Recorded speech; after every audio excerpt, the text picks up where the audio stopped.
Assalamualaikum warahmatullahi wabarakatuh.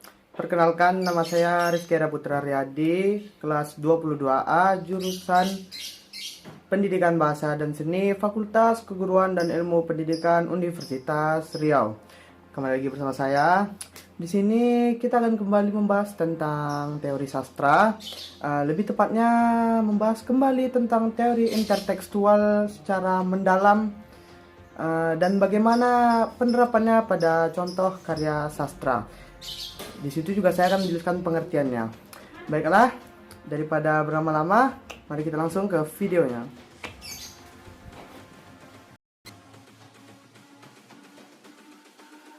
Baiklah, langsung saja kita masuk ke yang pertama, yaitu pengertian dari teori intertekstual secara mendalam.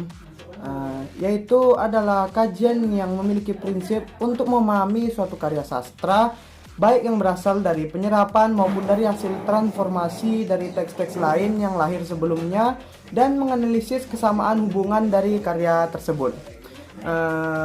Kurang lebih teori intertekstual ini mengkaji suatu karya sastra dan membedakan atau mendeskripsikan kelebihan atau kekurangan dari karya tersebut, serta mencari tahu mungkin kesamaan dari karya tersebut. Di sini kita akan memakai salah satu karya sastra, yaitu novel. Yang pertama ada novel Ayat-Ayat Cinta, dan yang kedua novel Surga yang Tak Dirindukan, yang akan kita bahas menggunakan teori intertekstual. Langsung saja, ini dia.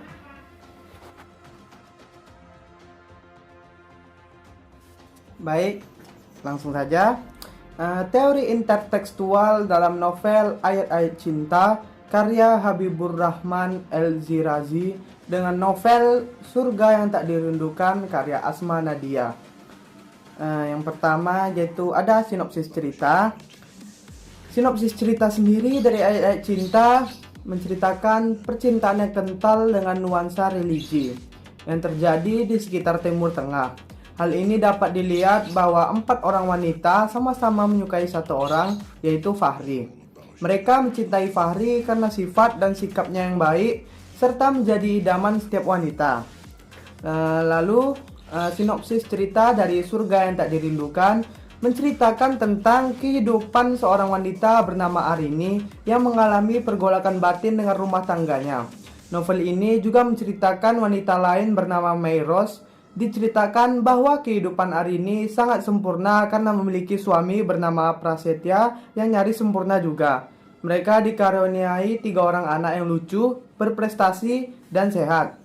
Sementara kehidupan Mayros belum nikah dan tinggal bersama tantenya yang temperamen.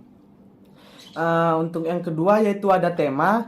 Tema dalam novel Ayat-Ayat Cinta karya Habibur Rahman El-Shirazi memiliki kesamaan dengan tema dalam novel Surga yang Tak Dirindukan karya Asma Nadia, yaitu bertema religius yang berisikan ajaran-ajaran tentang kehidupan manusia untuk dapat bersikap dan bertindak sesuai dengan ajaran agama Islam yang sesungguhnya.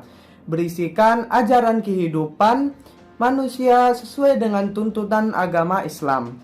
Lalu yang ketiga ada alur. Alur di sini terbagi menjadi beberapa. Yang pertama ada tahap eksposisi. Tahap eksposisi pada Ayat-Ayat Cinta yaitu diawali pelukisan suasana kota yang begitu khas, serta dengan penceritaan kegiatan rutinitas masyarakat kota Kairo setiap hari, khususnya pada waktu siang hari. Pada saat Fahri mulai berpendidikan di Universitas Al-Azhar dan tinggal di flat bersama mereka mahasiswa dari Indonesia, kemudian kenal dengan tetangga dekatnya yaitu Marias dan sekeluarga, serta menjalankan perkuliahan sebagaimana mestinya dan mengenal orang-orang Mesir, di antaranya Sheikh Utsman, Sheikh Ahmad, dan terlupa teman-teman aktivis dari Mesir, juga teman permainan Fahri pada saat main bola dulu. Yang kedua ada dari tahap eksposisi Surga yang Tak Dirindukan. Kisah ini berawal dari kisah gadis yang bernama Arini, seorang gadis yang selalu menghayalkan kehidupannya dalam cerita dongeng. bahwa kelak akan ada seorang lelaki tampan yang melamarnya dan hidup bahagia bersama selamanya. Akhirnya dia pun menikah dengan seorang lelaki yang bernama Andika Prasetya yang merupakan teman masa kecil Arini dan kakaknya. Kehidupan Arini dan suaminya berjalan dengan mulus. Dalam pernikahannya dikaruniai 3 orang anak, yaitu Nadia, Adam, dan Putri. Di mana pada kesamaan alur tersebut menunjukkan sama-sama alur maju, di mana kedua tokoh utama sama-sama bertemu kembali dengan orang-orang terdahulu mereka di kehidupannya. Lalu ada tahap komplikasi. Tahap komplikasi pada ayat-ayat cinta yaitu dimulai penyebab awal timbulnya konflik dalam novel ayat-ayat cinta berawal dari pertemuan Fahri dan Aisyah di sebuah metro yang secara tidak sengaja. Keberanian Fahri yang menolong orang asing dari makian dan hinaan orang Mesir membuat Aisyah jatuh hati padanya. Pada akhirnya Fahri menikah dengan Aisyah.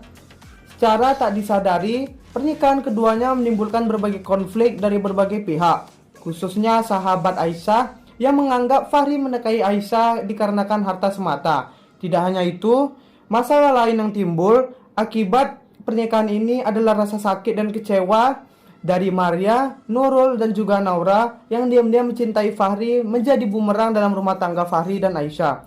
Sedangkan tahap komplikasi pada surga yang tak dirindukan yaitu dimulai ketika 10 tahun berlalu. Rumah tangga yang dulunya harmonis kini berubah setelah Pras menolong seorang perempuan yang mencoba bunuh diri dengan mendabrakkan mobilnya di pembatas jalan.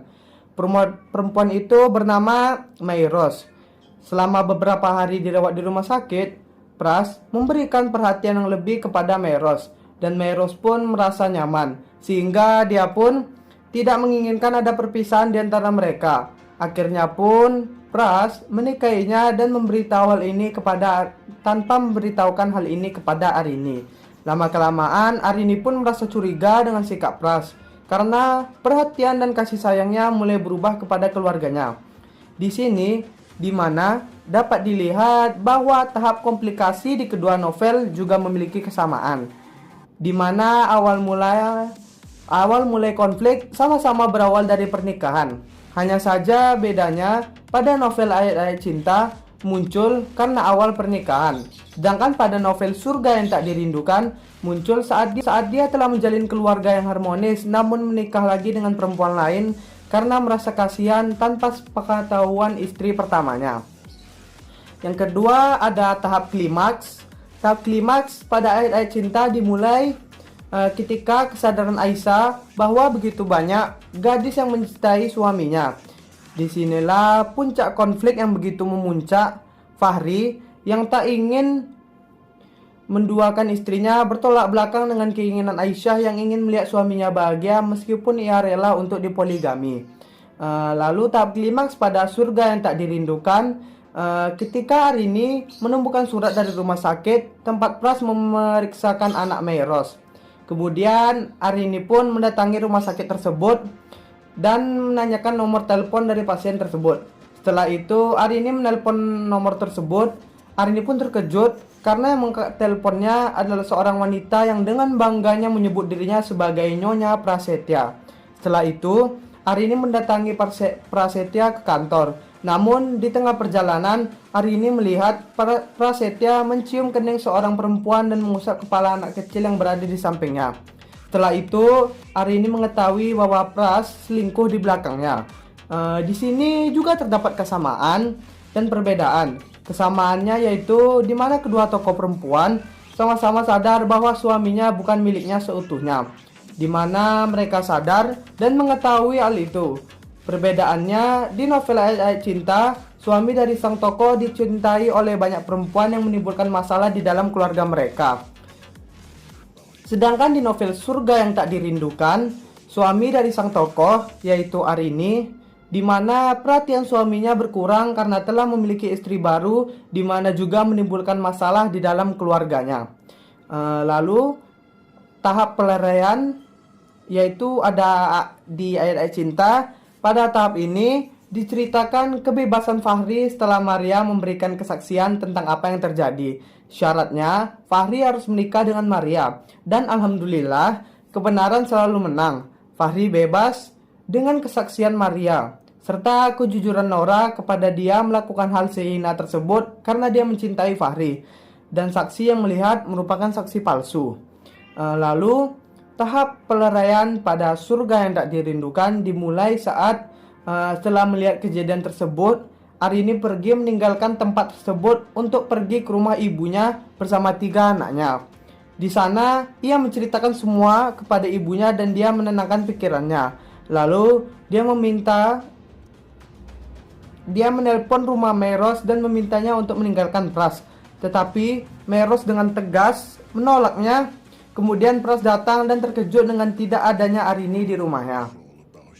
Di sini terlihat perbedaan pada alur peleraian ini, di mana pada novel ayat-ayat cinta konflik dari cerita sudah selesai, tetapi di novel Surga yang Tak Dirindukan masih belum terselesaikan dengan jelas. Berikutnya ada tahap akhir pada alur, yaitu tahap akhir di ayat-ayat cinta. Diceritakan Fahri memiliki 2 orang istri yang soleha. Yang pertama Aisyah dan yang kedua Maria, yang masih sakit-sakitan karena dia terlalu emosi pada saat persidangan.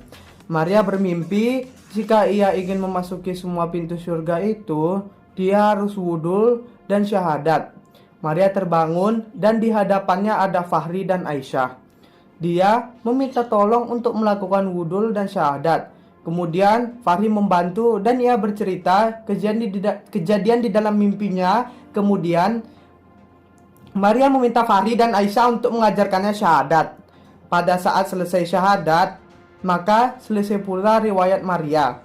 Dia meninggal dengan diakhiri 2 kalimat syahadat. Lalu tahap akhir di Surga yang Tak Dirindukan, kepergian Arini ke rumah ibunya membuat Pras menyesali perbuatannya yang telah berpoligami dengan Meros tanpa seizin istrinya. Arini juga berpikir bahwa dongeng milik perempuan memang harus mati agar dongeng perempuan lain mendapat kehidupan. Maksud dari tahap akhir ini yaitu juga memiliki kesamaan di mana sang tokoh perempuan sama-sama harus pergi meninggalkan seorang lelaki yang dicintainya, di mana agar perempuan lain mendapatkan kebahagiaan. Pada novel ayat cinta, Maria telah meninggal dunia dan Aisyah pun kembali bahagia.